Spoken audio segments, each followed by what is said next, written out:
GFAN TV, bonsoir à tous, bonsoir Joe. Bonsoir Steph. Quand tu regardes la physionomie du match ce soir, t'as l'impression réellement qu'on donne le bâton pour se faire battre. 3 buts, Rico qui nous met malheureusement dans une situation délicate. Défensivement, ça donne l'impression que c'est compliqué chez nous, même à la maison. Ça donne l'impression que c'est compliqué sur toutes les lignes. Un gardien qui est pas bon, une défense apathique qui en prend 3 et qui aurait pu en prendre plus parce que même avec un mauvais gardien, il fait quand même aussi des arrêts. Un milieu de terrain qui répond pas dans l'impact et offensivement on n'arrive pas à jouer les contres. Donc non, s'il y a un enseignement à tirer aujourd'hui, c'est qu'on est très loin d'être prêt parce qu'aujourd'hui je considère que toutes les équipes qu'on va rencontrer servent de sparring partner pour ce fameux 11 mars et aujourd'hui c'est très compliqué. Pour toi, la ligne ou voir les axes à améliorer chez nous qui est vraiment urgent, ça serait quel axe ? Déjà, c'est de trouver les automatismes. Encore une fois, le problème, c'est qu'on change toujours. Et là, alors déjà, on a 2 très mauvaises nouvelles pour cette question d'automatisme. C'est que tu perds Silva. Alors, je sais qu'il y a beaucoup qui le veulent à la cave. Je sais qu'il y a beaucoup qui pensent que Silva ne devrait pas être titulaire. Mais en attendant, Silva, quand il n'était pas là, il y avait 0-0. Silva est là. Enfin, Silva, pardon, quand il est là, il y a 0-0. Silva sort, on en prend quand même 3 et on prend pas mal d'actions. Ensuite, tu perds Neymar. Neymar, il a dit qu'il manque de rythme. Aujourd'hui, on sait qu'il va prendre 1 voire 2 matchs sur les 4 qu'on a. C'est encore une mauvaise nouvelle. Donc là déjà, c'est déjà un mauvais signe. Donc si je devrais te répondre, déjà on devrait trouver un schéma de jeu. Parce qu'aujourd'hui, le milieu de terrain, il répond pas. Et même en fait, quand je te dis toutes les lignes, c'est-à-dire que offensivement parlant, voilà, on n'arrive même plus en fait à trouver la profondeur. On était tranchant depuis 2017 et même depuis décembre, je vais même pas aller aussi loin. On arrivait en fait à trouver la profondeur, à trouver en fait Mbappé qui prenait les couloirs, etc. Là maintenant, on joue dans les pieds, on joue à la baballe, la créativité, elle est plus là et ça nous dessert énormément. Et là, défensivement, Kerrer, il est pas au niveau. Bernat, il a du mal un petit peu, encore en défense. Et Kimpembe, Marquinhos, oui, alors Marquinhos nous met 2 buts.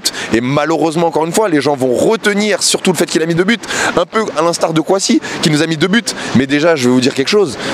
C'est pas ce qu'on leur demande le plus. C'est nos attaquants qui devraient nous mettre 2 buts à chaque fois. C'est pas normal que sur 2 matchs, 2 matchs de Ligue 1, on prend 7 buts. C'est pas normal que sur les 8 buts qu'on met, t'as 2 doublés de nos défenseurs centraux. Mais on voit ça où? C'est pas normal. Alors bien évidemment qu'on est content du score à la fin qui va à notre avantage. Mais c'est un réel problème. Ça veut dire que nos offensifs font pas le travail. Et en plus, qu'est-ce qui va se passer? Parce que c'est aussi ça. C'est aussi ça. Les gens vont dire ah, grand match de Kouassi comme contre Amiens, grand match de Marquinhos qui met un doublé. Mais la réalité, elle est où? Mais la réalité, c'est que défensivement, on n'est pas là. Et c'est ce qu'on leur demande. Moi, ça me fait penser un peu quand Cavani, on nous disait à l'époque, Cavani, il marque des buts, mais il marque pas trop de buts dans les grands matchs, mais c'est pas grave, il fait le repli défensif. Mais en tant que neuf, moi je te demande de marquer des buts. Et en tant que défenseur, je te demande de bien défendre. Il y a chacun son taf. Et aujourd'hui en attaque, on n'a pas assez bien fait le taf, pour moi. Neymar est un peu en méforme et il joue encore trop bas. Le milieu de terrain ne fait pas. Mbappé qui n'arrête pas de s'en mêler. Et Di Maria qui a été à peu près correct. Mais voilà, franchement c'est compliqué. Il faut vraiment que Tuchel comprenne que voilà, on a perdu encore, on a perdu Thiago Silva.